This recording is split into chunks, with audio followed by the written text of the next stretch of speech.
Sometimes we don't give people a hand, we'd rather give them a foot. Bad joke, I know. We're talking about aging purposefully and injury prevention.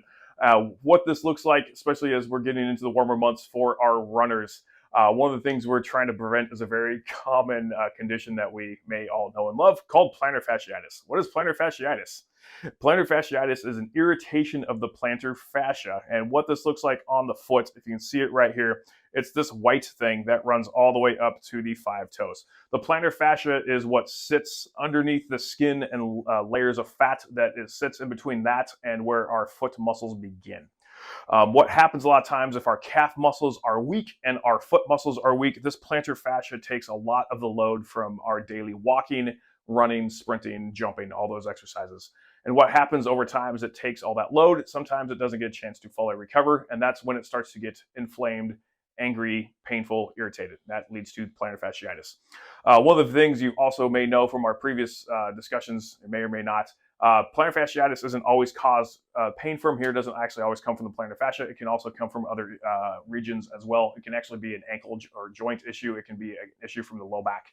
So finding a good provider who can screen those things out is very important as well. But what happens, I know we're talking about calf and foot strength, is what we're looking at for injury prevention. If the muscles of our feet and our calves are not strong, we're going to take away our plantar fascia in this case and look at the muscles of our feet.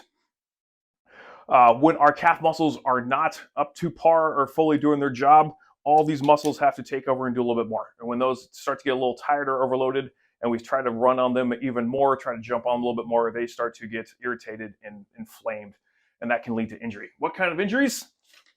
We consult a list. Injuries include calf sprains, ankle sprains, tight foot and ankle joints, stress fractures, stress reactions, Morton's neuromas, hammer toes, bunions, and lots of other fun things that go along with that.